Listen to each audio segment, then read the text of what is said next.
tenemos el honor, el gusto de presentar al doctor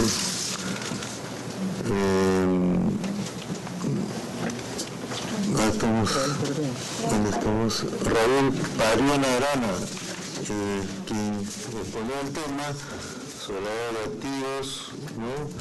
El doctor es abogado y socio fundador del estudio Pariona de Abogados, doctor y magíster en Derecho por la Universidad de Múnich, Alemania, profesor de la Universidad Mayor de San Marcos, San Martín de Porras y la Pontificia Universidad Católica del Perú. El doctor, pues conocemos su trayectoria, ¿no? Y creo que para no demorar más el tema que él va a desarrollar, le damos la palabra, doctor. Doctor Raúl. Sí.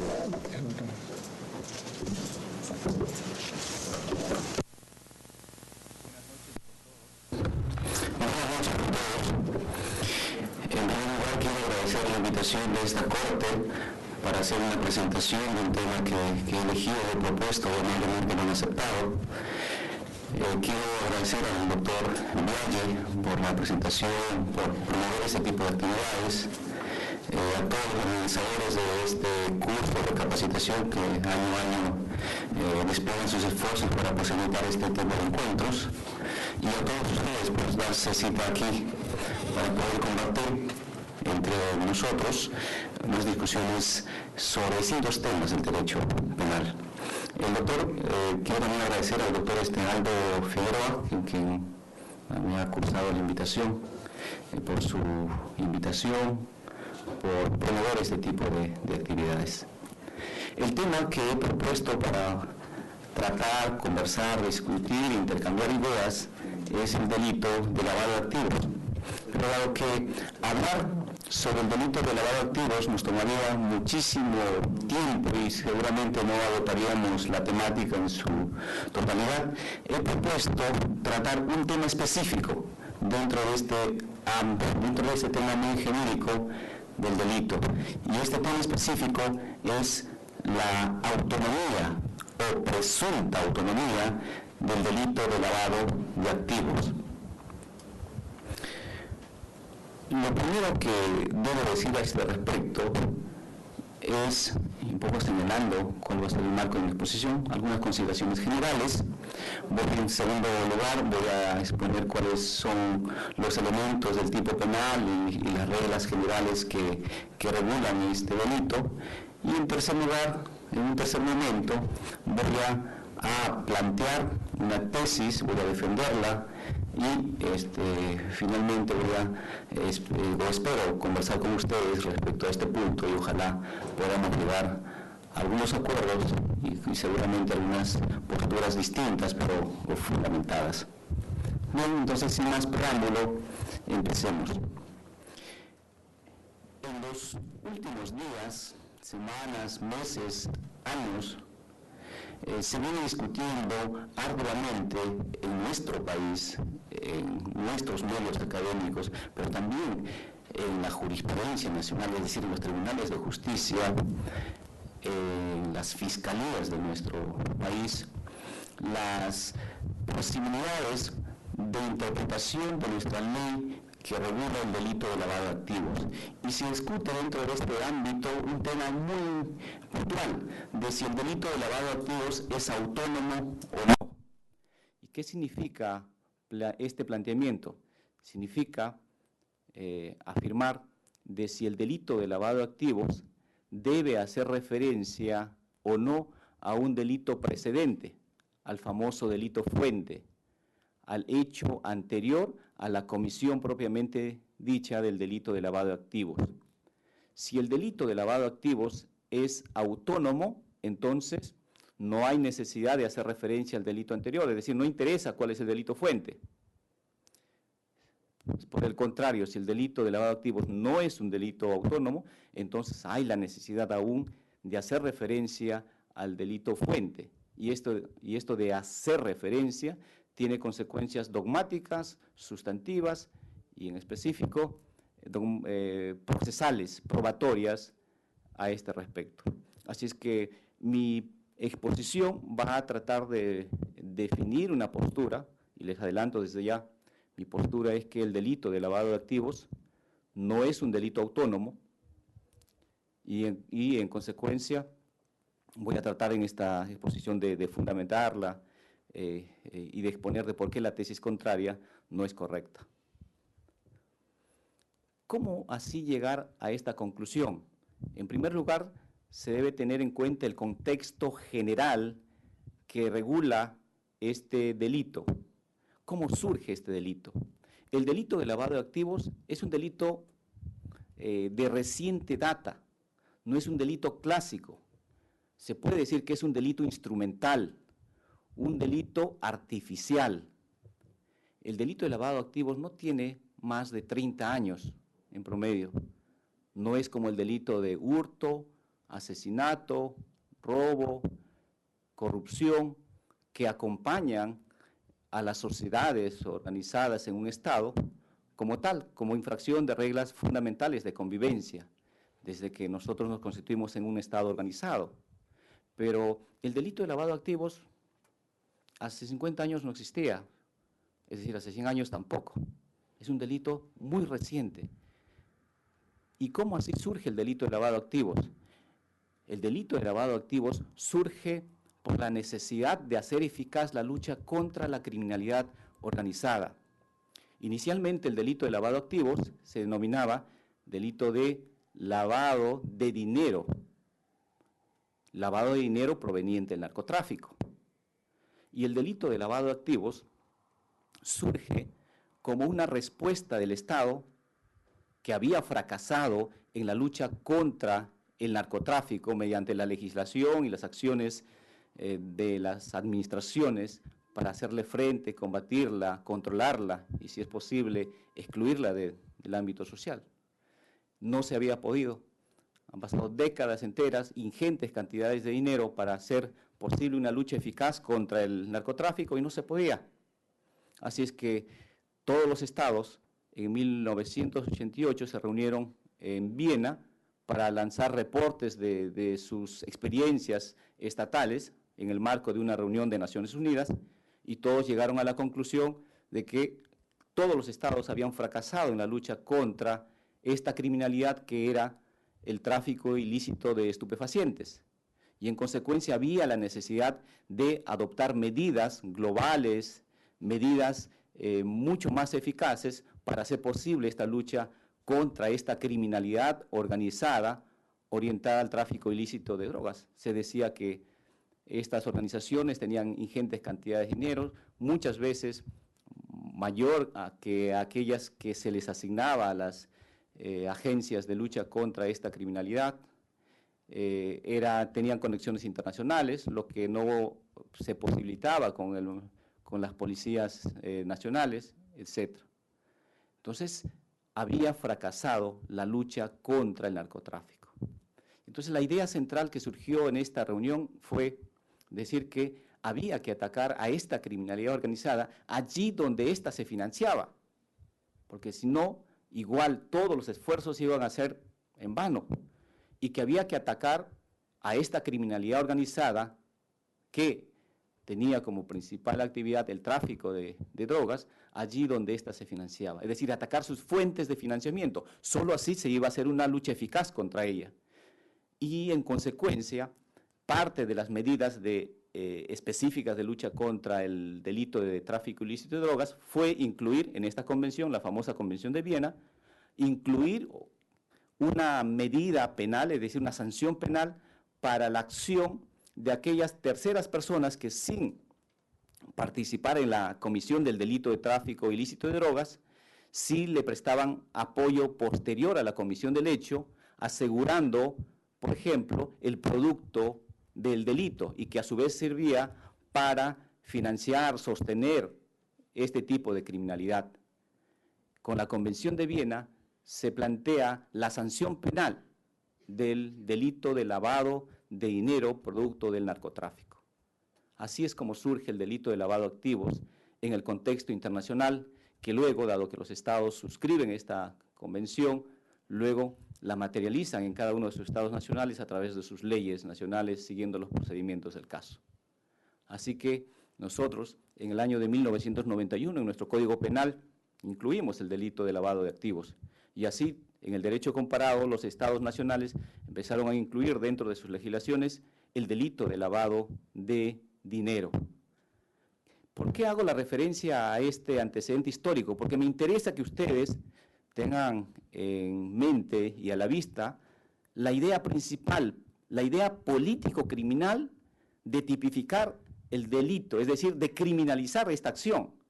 ¿Cuál era la finalidad de crear un delito de lavado de activos? La finalidad era luchar eficazmente contra el narcotráfico, no otra.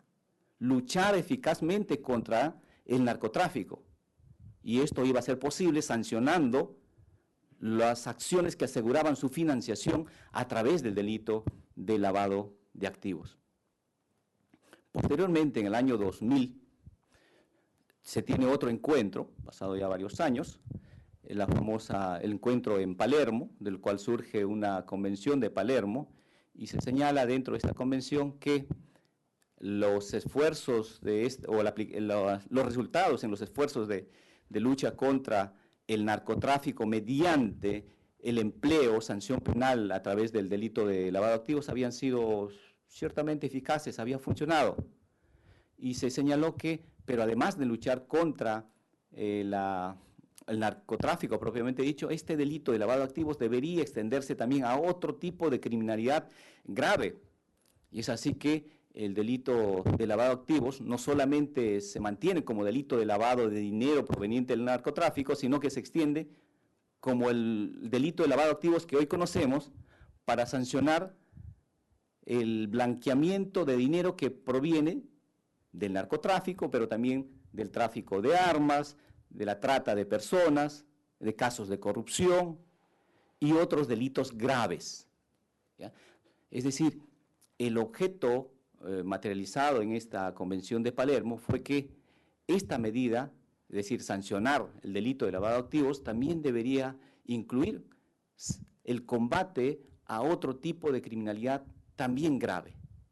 Nuevamente, el delito de lavado de activos es un instrumento para luchar contra la criminalidad organizada. Inicialmente, criminalidad organizada que se dedicaba al tráfico ilícito de drogas, pero luego criminalidad organizada que traficaba con armas, que ejercía el ilícito de la trata de personas, corrupción, y luego en nuestra legislación, por ejemplo, el caso de minería ilegal, visto esto organizadamente, o delitos de defraudación tributaria, etc. Es decir, siempre el delito del lavado de activos es un delito instrumental que sirve para luchar con una determinada criminalidad. Es un delito artificial en la medida en que per se no tiene sentido el delito de lavado de activos. ¿Por qué sancionar el delito de lavado de activos per se, en sí?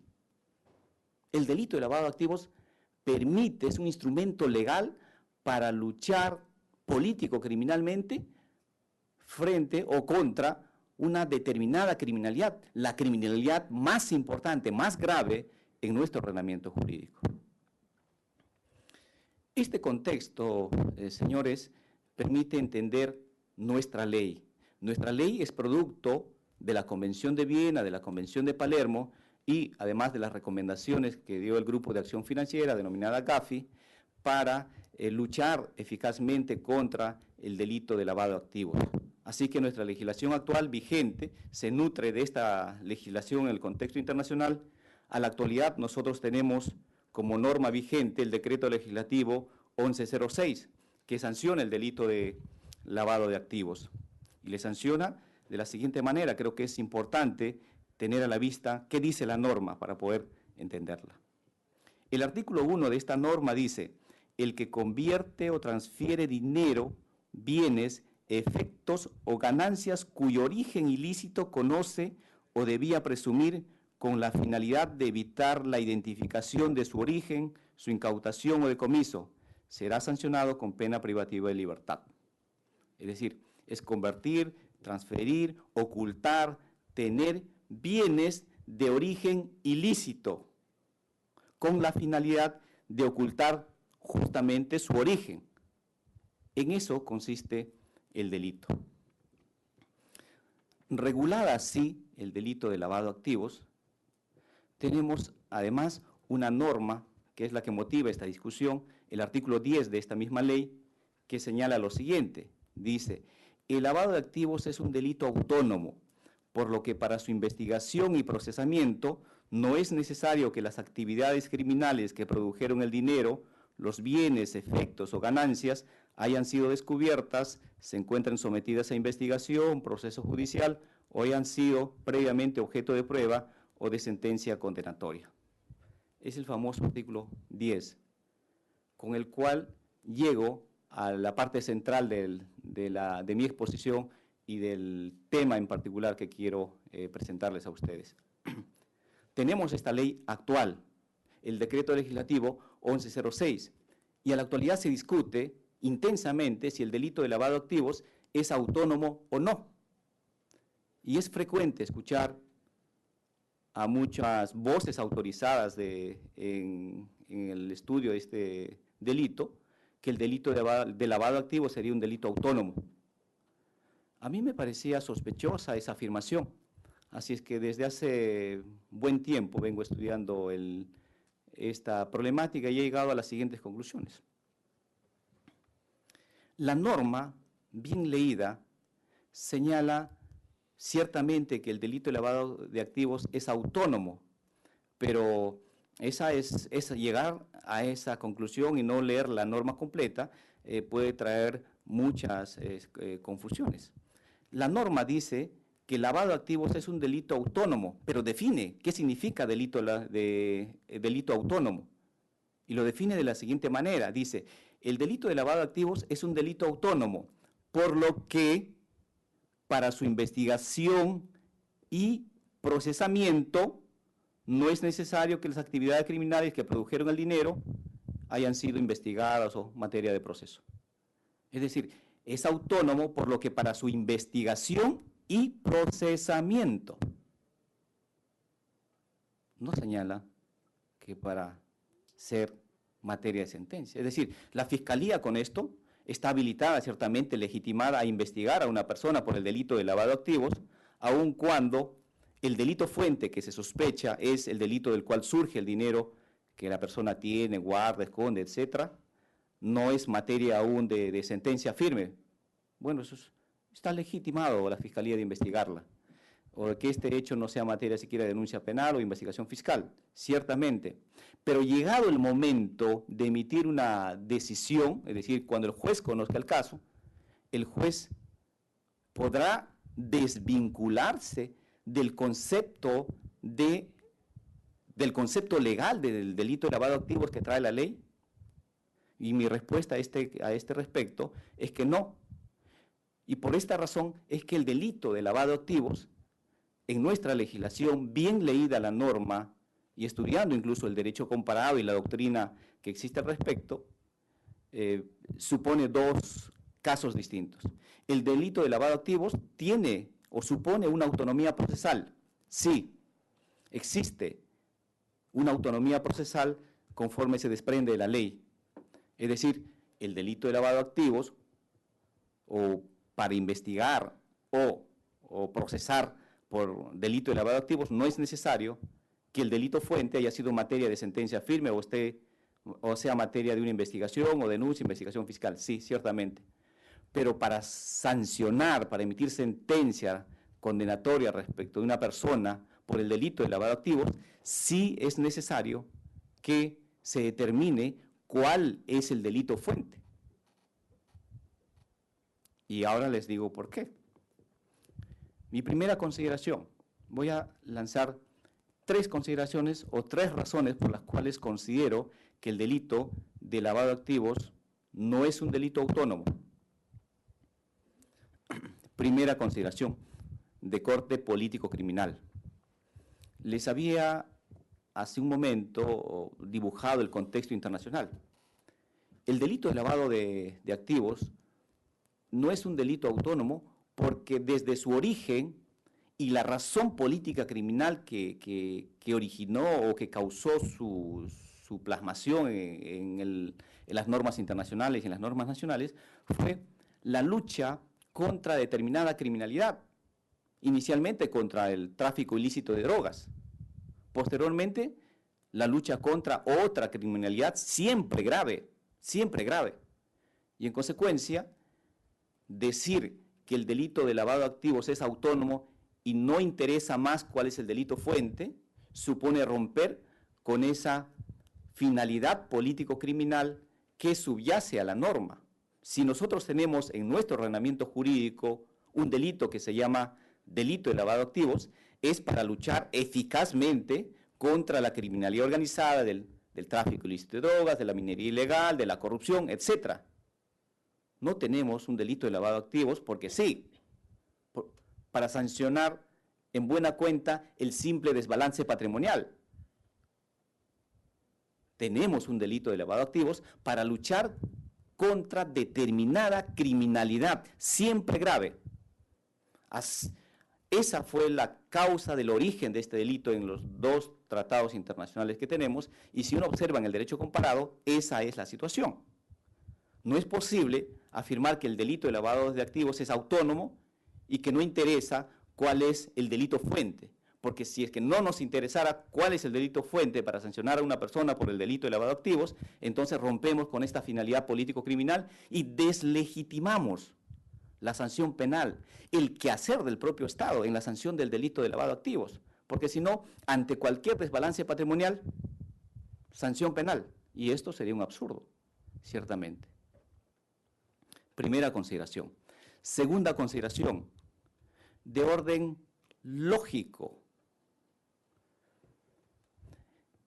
El delito de lavado de activos es un delito que hace siempre referencia a un delito fuente. Y lo dice el artículo 1 de la ley, que define en qué consiste el delito. El delito de lavado de activos consiste en convertir, transferir, ocultar o tener bienes, efectos o ganancias cuyo origen ilícito conoce o debía presumir el autor con la finalidad de evitar su identificación. Es decir, transferir bienes de origen ilícito que el autor conoce o debía conocer.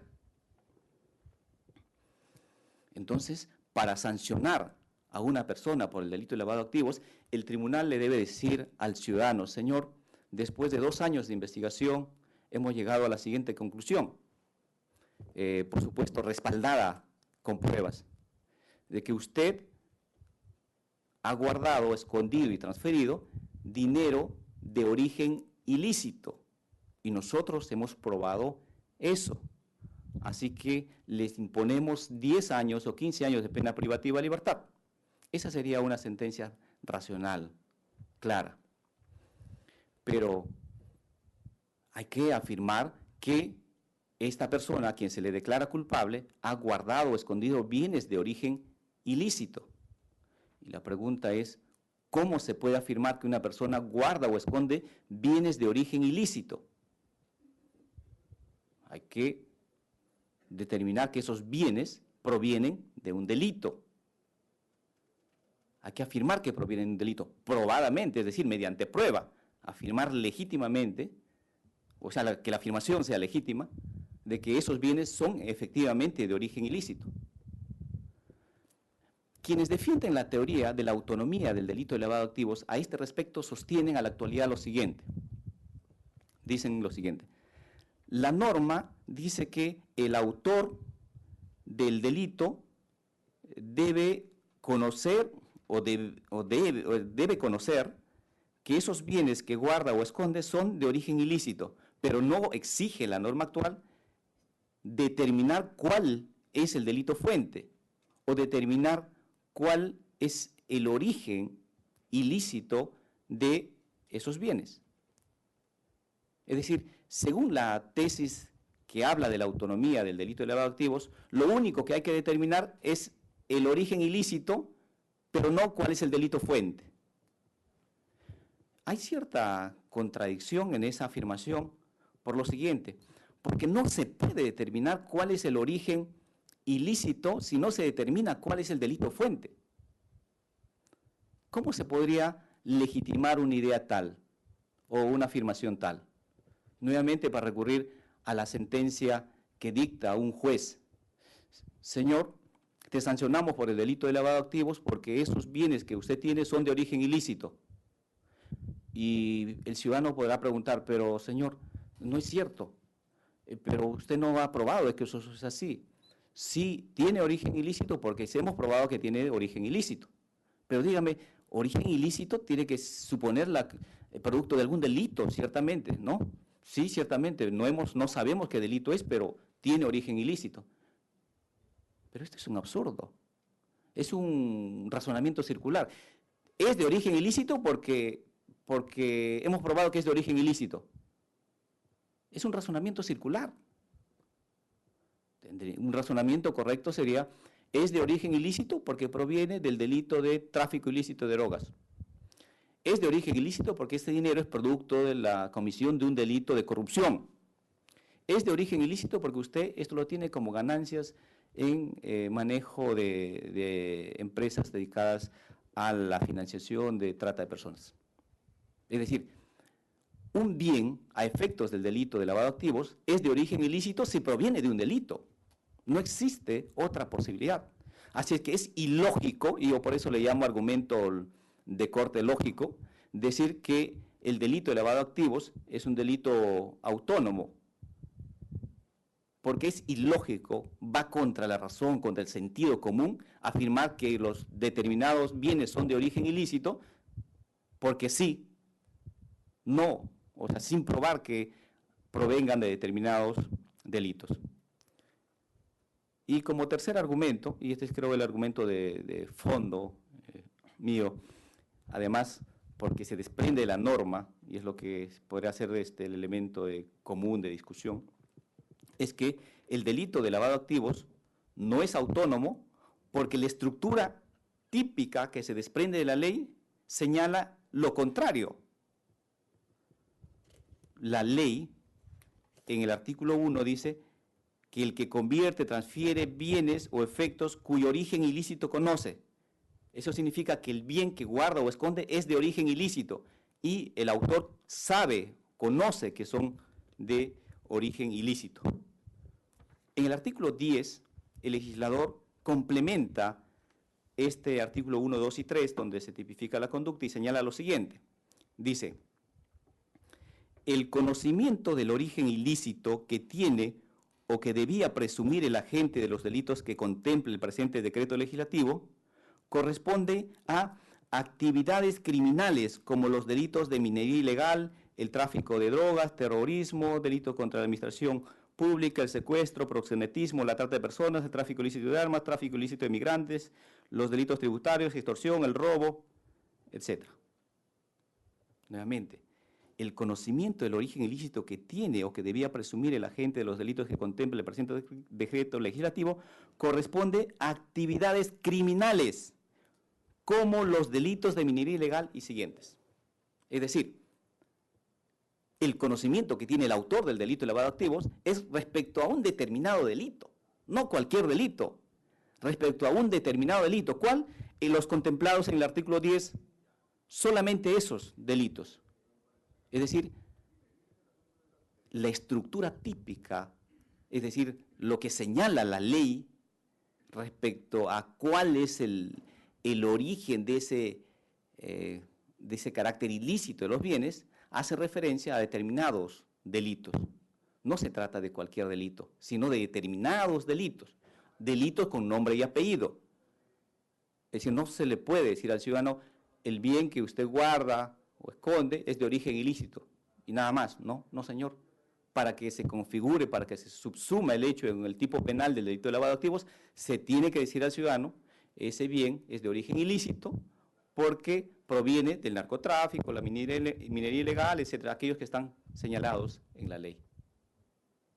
Es la única posibilidad para sancionar legítimamente, porque si no, discutiendo ya de manera mucho más libre, ¿cómo afirmar que los bienes son de origen ilícito si no se demuestra de qué delito provienen? ¿Cómo afirmar? ¿Cómo sostener legítimamente, sin incurrir en una arbitrariedad mayúscula frente a un ciudadano? Existe una autonomía procesal, ciertamente, sí, que permite investigar a una persona por el delito de lavado de activos, aun cuando el delito fuente no haya sido materia de sentencia o investigación, sí, ciertamente. Pero llegado el momento, cuando se tenga que emitir una sentencia, la sentencia se va a legitimar, es decir, la actuación del Poder Judicial, la actuación de un juez de la nación, se va a legitimar en la medida en que señale cuál es el delito fuente. Porque si no, no va a poder hacer la afirmación legítima de que esos bienes son de origen ilícito. Porque el propio artículo 10 dice, el conocimiento del origen ilícito que tiene el autor corresponde a actividades criminales, dice en principio que se trata de delitos, como los delitos de minería ilegal, etc. Es decir, nos dice cuáles son esos delitos.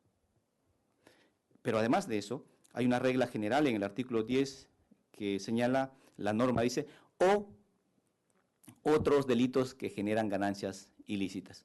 Entonces, en esa regla o en esa cláusula abierta, igual el juez, aun cuando la norma, el tipo penal concreto o el delito no está aquí, acudirá a otro delito, como cuál podría ser el hurto, ¿no? El hurto genera ganancias ilegales, cosa que es un absurdo según mi opinión, pero imaginemos que el juez en una interpretación muy extensiva quiera decir el hurto es un delito fuente válido, pero igual tendrá que decirle, señor, ese dinero que usted tiene, esas casas que tiene usted es porque usted se ha dedicado toda la vida al delito de hurto y ha amasado una fortuna, y por tanto, ese patrimonio que usted tiene es producto de la comisión de un delito previo. Usted ha cometido los delitos de hurto y ha amasado una fortuna. Esa fortuna tiene origen ilícito y su fuente es el delito de hurto. Tendrá que decirle así. Tendrá que decir que es un delito de hurto. No puede decir simplemente que ese dinero que usted tiene es de origen ilícito. No puede legítimamente hacer esa afirmación. Entonces, la conclusión es que el delito de lavado de activos sí es autónomo procesalmente, no tiene autonomía sustantiva. Y esto tiene consecuencias probatorias prácticas, directas y relevantes. Que para sancionar legítimamente a una persona como autor del delito de lavado de activos, hay que probar que el dinero o los bienes que tienen son de origen ilícito. Y para probar que son de origen ilícito, hay que probar que provienen de un determinado delito fuente. En consecuencia, hay que probar el delito fuente. Es la primera conclusión que en el marco probatorio que existe a este respecto. Respecto a este punto, existe una discusión importante respecto al acuerdo plenario 3 del 2010, donde se señala justamente este carácter. Lamentablemente este acuerdo plenario es medio ambiguo, vago en su determinación, pero hay una parte muy importante donde se señala expresamente que el delito fuente constituye un elemento del tipo objetivo, señala, quizá la conclusión más importante de este acuerdo plenario. ¿Qué significa que el delito fuente, el concepto de delito fuente, constituye un elemento del tipo objetivo? Todos los elementos del tipo objetivo tienen que ser materia de prueba, ciertamente. Entonces, tema probandum en el delito de lavado de activos será el delito fuente. Hay que probar cuál es el delito fuente. Señores, entonces, esa es la posición personal que sostengo y que he querido compartir con ustedes. Así que quedo abierto a las preguntas, comentarios, diálogos que sobre este aspecto puedan formularme. Yo les agradezco nuevamente su atención. Gracias.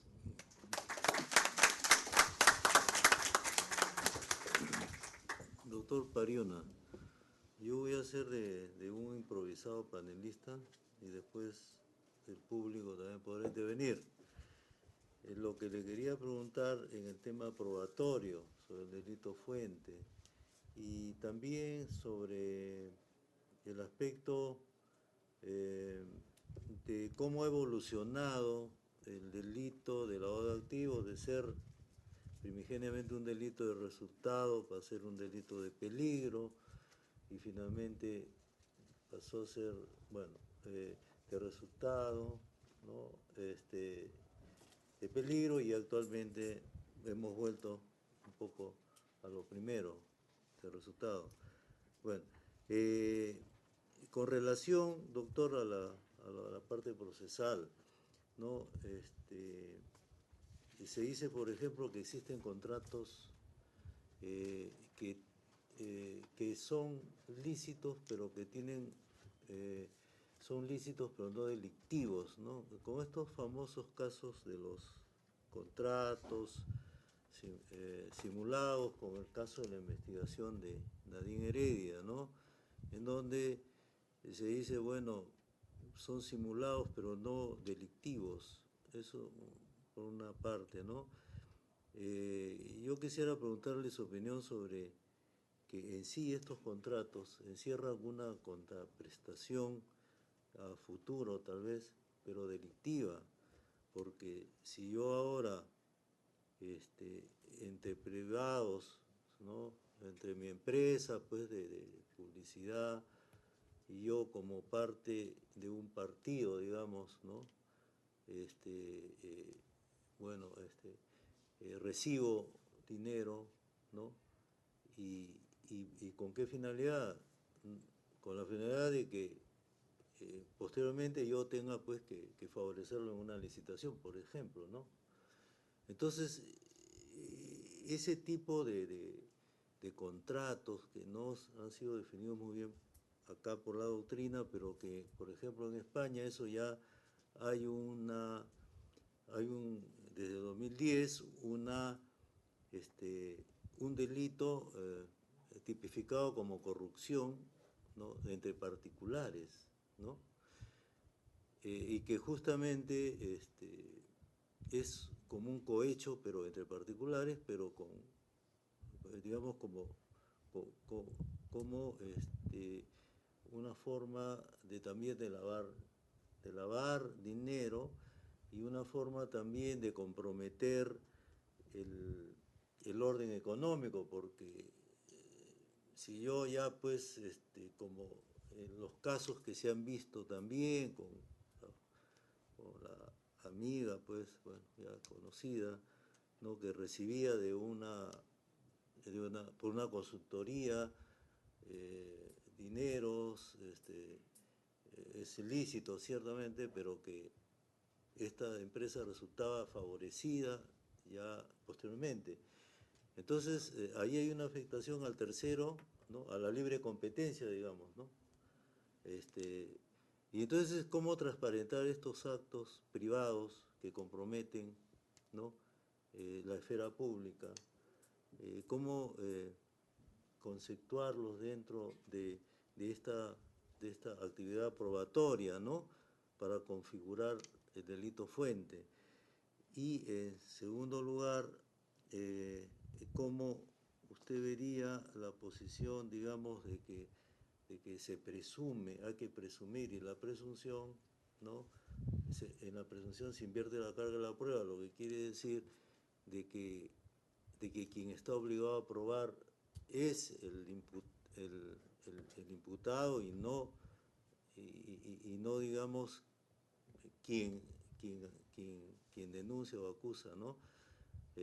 Tú me tienes que probar que tu fuente es lícita. Yo no, y si tú no me pruebas, entonces se presume que tiene un origen ilícito, ¿no?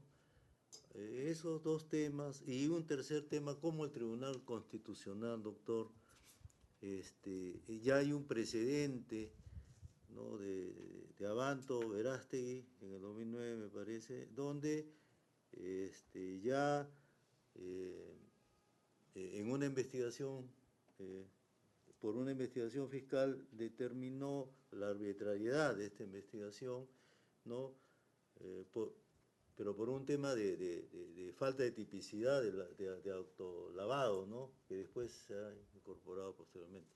Pero, bueno, y no hay otro precedente con relación, salvo el que está, y todos conocemos, el último, en donde se ha anulado la carpeta a partir de 2009 hasta el 2014, pero se ha dejado la posibilidad de que se reabra la anterior, ¿no? Bueno, pero precisamente en esta última es donde existirían, digamos, habría una valla más alta para acreditar un posible lavado de activos. Todos quisieran un comentario, doctor. Sí, muchas gracias. Sí, en un habeas corpus se puede anular una investigación. Muchas gracias, doctor Viaggi, por sus preguntas que permiten un poco explayar algunos puntos que he pasado para centrarme en el tema que quería resaltar. En primer lugar, respecto al origen ilícito de los bienes que son materia del delito. O sea, elemento típico del delito de lavado de activos es ciertamente el origen ilícito de los bienes, porque si no, no tendría sentido sancionar a una persona que guarda estos bienes, los esconde, etc. ¿Y qué significa origen ilícito? Significa que proviene de cualquier ilícito, es decir, puede ser bienes que provienen de un ilícito civil, un ilícito administrativo, un ilícito penal. O sea, porque la norma, al parecer, cuando uno no lee sistemáticamente, en el artículo 1 dice bienes de origen ilícito, lo cual haría suponer que son bienes que también podrían ser que provengan de un ilícito civil. Pero, sin embargo, la respuesta la encontramos en el artículo 10, es decir, que estos origen ilícito a que hace referencia el legislador es origen delictivo. O sea, el origen tiene que ser necesariamente delictivo, es decir, tienen que provenir de un delito. El artículo 10 lo señala expresamente al decir el conocimiento del origen ilícito que tienen o que deben presumir el agente de los delitos que contempla este decreto legislativo corresponde a actividades criminales, con lo cual ya dijo que son solamente actividades criminales, pero la norma va mucho más allá, el legislador va mucho más allá, no cualquier actividad criminal, es decir, no cualquier delito, sino los delitos de minería ilegal y siguientes, expresamente señalados por el legislador. Entonces, el dinero que guarda o esconde o que simplemente tiene una persona que es de origen delictivo, configura el delito, pero si es de un ilícito otro, entonces no configura el delito de lavado de activos. Entonces, si es que no se determina, en el caso que se menciona, en el caso de la primera dama, donde se discute esta posibilidad, hasta hoy no se ha determinado que ese dinero provenga de un delito. Entonces, si es simplemente no se puede afirmar probatoriamente o que haya indicios para poder investigar como delito de lavado de activos en el presupuesto de que estos bienes provengan de un delito, entonces no cabrá más espacio. Para sancionar legítimamente por la comisión del delito de lavado de activos, en este caso, necesariamente tendrá que orientarse el tema probandum de que estos bienes provienen de un delito. O sea, no hay otra alternativa. El legislador ha sido muy claro a este respecto. Respecto a el contexto, y cuando se pregunta sobre la presunción y la inversión de la carga de la prueba,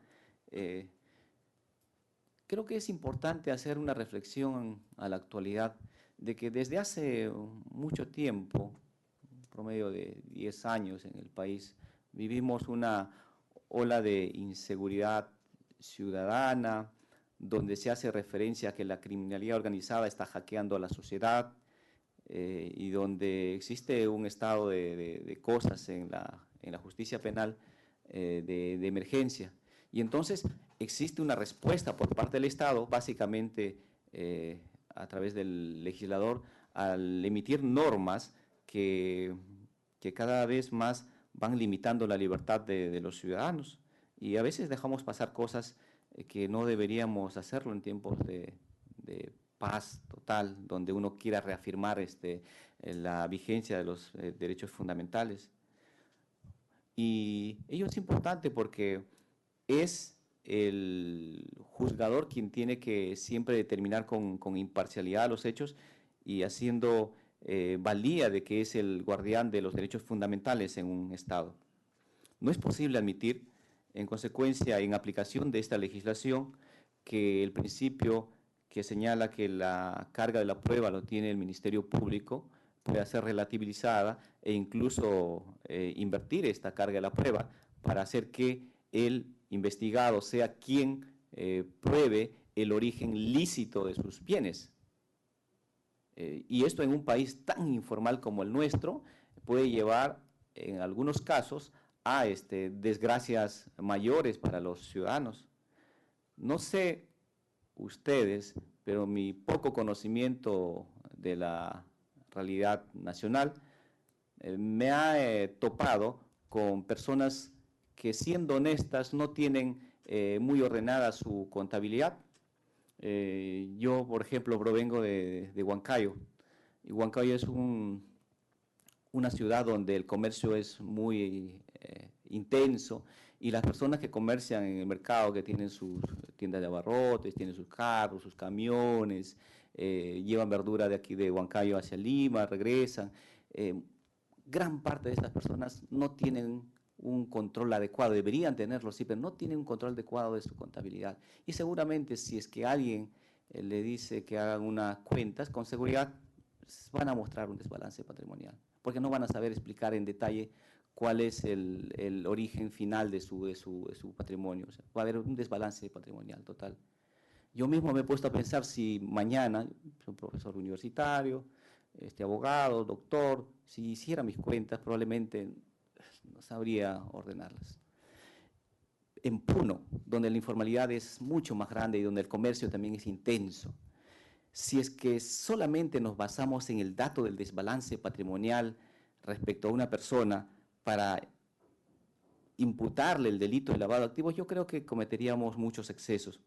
Así es que no podemos romper con la regla de que la prueba de que esos bienes que según el desbalance patrimonial que se presenta, en el caso concreto son bienes que provienen de un delito, eso debe ser de todas maneras responsabilidad del Ministerio Público.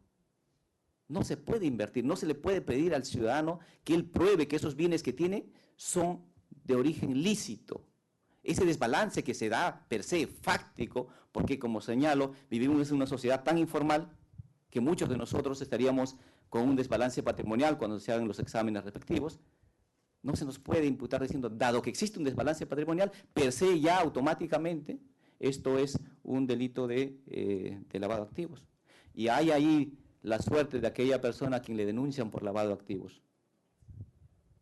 Sería, por supuesto, un despropósito. Así es que en un Estado de Derecho deberíamos reafirmar el principio de que no puede existir una inversión de la carga de la prueba, de que la carga de la prueba lo tiene el Ministerio Público. Así es que eso no ha cambiado nada. Eso no ha cambiado nada. Eso es un Estado, eso es derecho en la actualidad, y así tiene que ser. Respecto al proceso que ha sufrido el delito de lavado de activos, ciertamente respecto a la anterior norma, la 27765, a la actual norma se han producido varios cambios importantes y, entre otros, convertir el delito de lavado de activos de un delito de resultado a un delito de peligro. Eso es uno de las consecuencias, porque con la anterior ley se requería que la acción que realizaba el autor, que es transferir bienes de origen ilícito, dificulten la actividad de la justicia. Es decir, debía de alguna manera dificultar. Hoy no, hoy solamente se quiere la intención. Es decir, el autor de esta acción de transferir dineros de origen ilícito debe tener solamente la intención de esconder este origen. Entonces se ha convertido. ¿Esto es incorrecto? No, no necesariamente, pero sí revela un adelantamiento de las barreras del derecho penal. Es decir, no se espera ya un resultado, no se espera que esa acción haya dificultado, entorpecido la actividad de la justicia, sino que genere un peligro.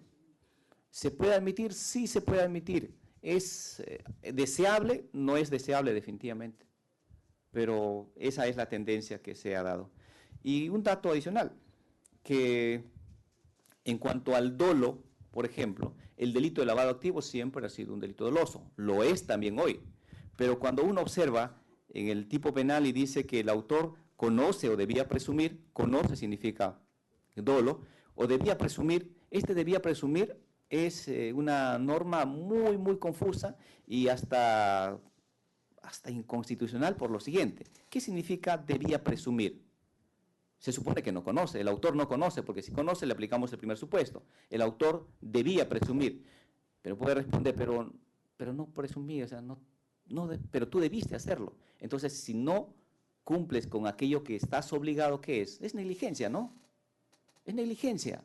Y el delito de lavado de activos no puede sancionar conductas negligentes.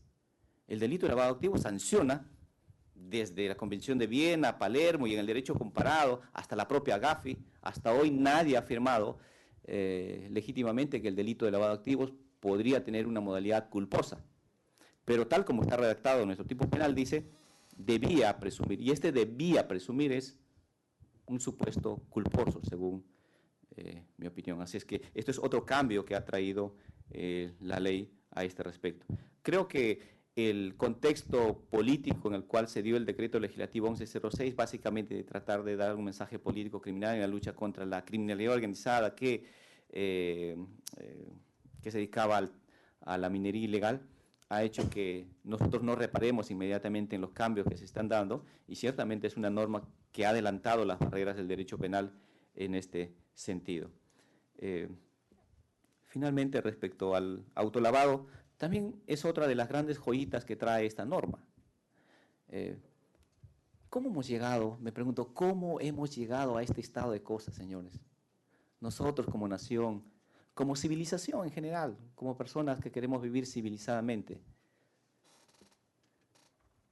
Si alguien comete un delito y luego, producto de este delito, genera ganancias ilícitas, el Estado le sanciona. Si alguien comete mañana un delito de robo, se le sanciona por el delito de robo. O por el delito de hurto, se le sanciona por el delito de hurto. Entonces, y si mañana esta persona que hurta, imaginemos, una computadora o un auto, utiliza ese auto, además se le debe sancionar por utilizar ese auto. Esto no es lo que se conoce en el derecho como un agotamiento del delito. O sea, que mañana hurta una manzana, luego se le va a sancionar también por comer esa manzana, pero si ya se le está sancionando. No es posible sancionar nuevamente, es una doble sanción. Y en el caso del delito de lavado de activos es mucho más terrible la situación, porque dice, sanciona al que guarda o esconde. Si mañana alguien obtiene dinero producto del narcotráfico, es decir, él comete el delito de narcotráfico, es decir, comercia con este producto y como tal obtiene dinero, eso es el delito de narcotráfico y por eso tiene penas altísimas. Luego, esta persona no tendría que moverse para no cometer el delito de lavado de activos, porque si producto de ese dinero que obtiene producto del delito de narcotráfico lo guarda en su cuenta bancaria, comete el delito de lavado de activos. Si lleva de un lugar a otro, cualquier lugar se trate, igual comete el delito porque es transporte. Si se lo entrega a tercera persona, comete él el delito. Si lo guarda debajo de su colchón, también comete el delito. Es decir, el cometer el delito de narcotráfico trae casi aparejada, casi automáticamente la comisión del delito de lavado de activos. Lo mismo va a pasar con el delito de corrupción.